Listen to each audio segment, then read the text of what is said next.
Dear students, इस video lecture में हम एक्सरसाइज 5.3 का क्वेश्चन नंबर 5 सॉल्व करेंगे।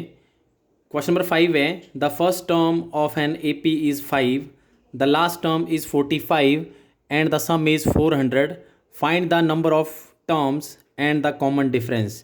तो यहाँ पे हमें एपी की फर्स्ट टर्म गिवन है 5, लास्ट टर्म गिवन है 45 और सम गिवन है 400। तो इसमें नंबर ऑफ टर्म्स और कॉमन डिफरेंस फाइंड करना है, मतलब इसमें n की वैल्यू और d की वैल्यू फाइंड करनी है। तो first term a is equal to 5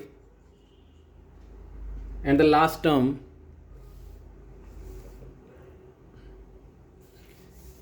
an is equal to 45। Sum given है S N is equal to 400।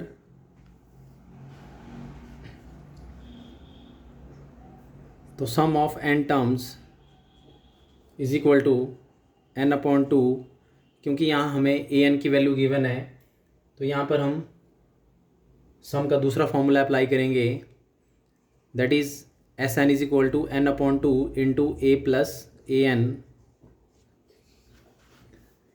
तो sum of N terms this is given 400 is equal to N upon 2, A की value 5, A N की value 45। तो 400 is equal to N upon 2 into 45 plus 5 50,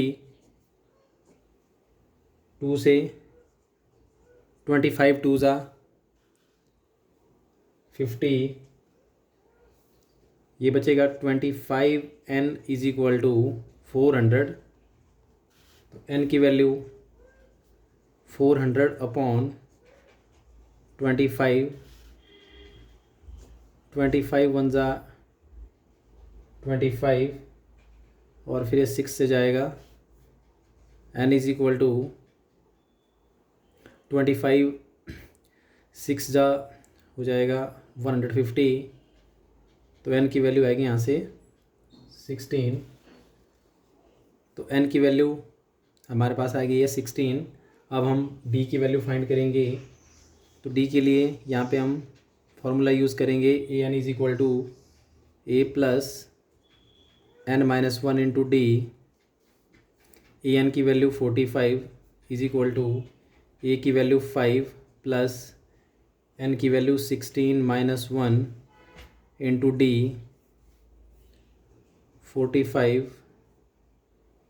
minus 5 is equal to 16 minus 1 15 D, ये बचेगा 40 is equal to 15 D. तो D is equal to 40 upon 15। D is equal to, ये 5 से cancel होगा, 8 5 ज़ा 40, 3 5 ज़ा 15। डी की वैल्यू 8 अपॉन 3। तो therefore N is equal to 16 and D is equal to 8 upon 3।